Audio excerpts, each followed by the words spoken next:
Сәлем баршаңызға қайырлы таң. Енді жақсы көрініп тұр ғой деймін. Ал мен сіздерге шаян белгісіндегі адамдарға арналған болжамымды ұсынатын боламын. Құрметті шаян белгісіндегі адамдар, мен де тағы да қайталаймын, бұл барлық белгіге арналады. Жер бетінде желтоқсан айына дейін көптеген планеталар кері бағытта айналады. Сол себептен өзіңізге ұнайтын бір курсты сатып алсаңыз болады, соны оқып зерттеп жүрсеңіз ешқандай депрессия, агрессияға түспейтін боласыздар.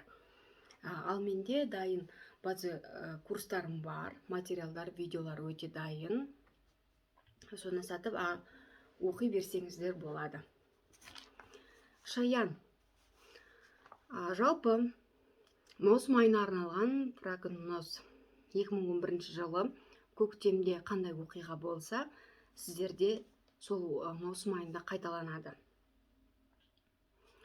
2011 жылы сіздерге 10-шы үйге түсіп тұрған екен. Ол кезде сіз 2011 жылы бизнес аштыңыз ба, бала көтердіңіз ба, өз бизнесіңізді үлкейттіңіз ба, немесе сол кезде өз біліміңізбен бөліскен шығарсыз. Енді бір қандай да бір жетістікке жеткен шығарсыз, сол дәл осындай оқиғалар маусым айында қайталанатын болады. Жұмыс, карьера, статус мәселесі маңызды, өзекті болады. Достарыңызбен, әріптестеріңізбен кездесу болады. Жұмыста бір мерекені атап өтесіздер. Енді жұмыста емес, енді әріптестеріңізбен тауға шығуларыңыз ықтимал. Немесе бір өздеріңіз туған күні атап өтулеріңіз мүмкін. Ал үшінші жалпы егер жолға шығатын болсаңыздар, 28 маусымда жолға шықпаңыздар. Ол күні Нептун планетасы кері бағытта айналады. Егер жолға билет алып қойған болсаңыздар, ертерек шығуға тырысыңыздар, билеттеріңізді ұмытпаңыздар. Дәл осы күні маңызды кездесу ұйымдастырмау керек. Маусым айында кредит, ипотека алуда кедергі болады. Күткен ақшаңыз келмейді. Жалақы, бонус кешігіп беретін болады. Сізге ақшаны бір документті берем деген адамдар уәдесінде тұрмауы ықтимал.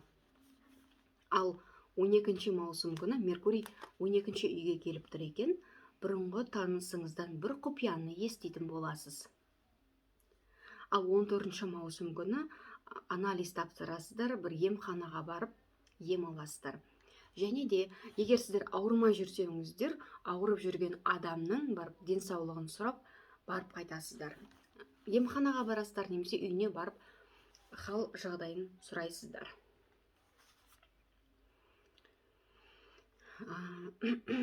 Нумерологияға, астрологияға, эзотерикамен айналысатын адамдардан кеңес аласыздар.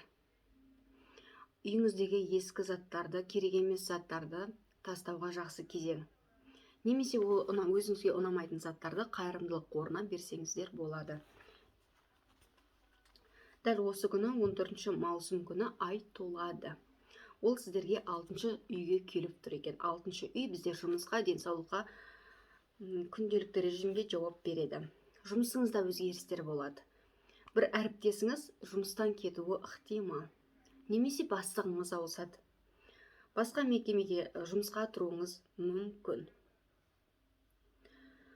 Сіз жұмыс жасап жатқан компания жабылуы ықтимал. Немесе сіз өз жобаңызды аяқтайсыз. Диетаға отырасыздар. Дәрігер сізге жаңадан бір дәрі жазып беретін болады.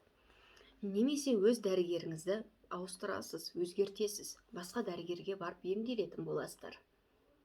Күнделікті жасап жүрген істеріңізді енді басқаша жасайтын боласыздар. Мен өзім шаян белгісіндегі адаммын. Қазір менде күнделікті жұмысым өте қатты ауысып кетті. Мен енді осы нумерология, астрология базыға қатты қарап отырмаймын. Өзім күнделікті жұмысымды жасай берем, бірақ бұл менде астрология базы, нумерология бұл менде жай ғана хобби. Осыны шатастырмауларыңызды сұраймын. Менде қазір күнделікті жасап жүрген істерім мүлде басқа жаққа ауысып кетті. көптен шеше алмай жүрген проблеманы шешуге тура келеді. 22 маусым күні шаян белгісінде 22 маусым күні күн шаян белгісінде келеді. Күштеріңіз көп болады, энергияларыңыз тасып тұратын болады. Күн сияқты бір жарқырап жүретін боласыздар. Романтикалық кездесулер және де алыстан ақша келетін болады. 28 маусым күні ешкімге айтқыңыз келмейтін құпия кездесу болады. Егер құпия кездесу болмаса, уақытты жақсы өткізесіздер. Алысқа жол жүресіздер. Алыстан шетелден бір сыйлық алуыңыз ықтимал, бірақ жалғыз болмайсыздар.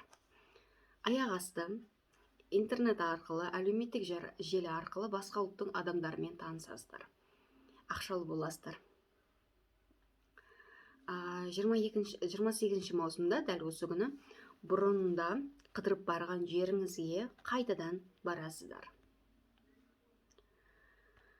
Командировкаға шығасыз, және ол ұзаққа созылады, желтоқсан айына дейін созылады.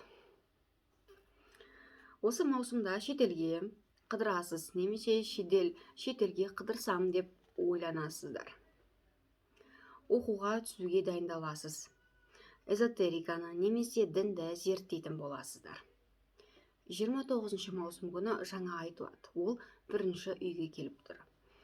Өз-өзіңізге басқаша қарайтын боласыз, ойыңыз өзгереді.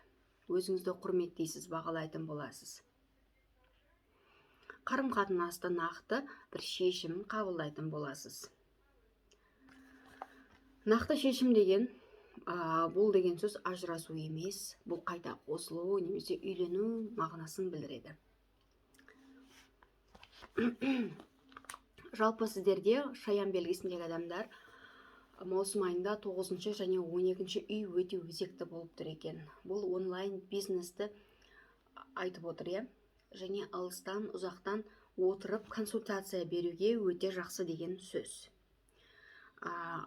Ара қашықтықты сақтай отырып, дистанционны оқуға болады. Басқа елге көшуге, саяхат жасауға өте жақсы кезең. Кездескенше, ал мен қалған белгілерді ертең айтатын боламын.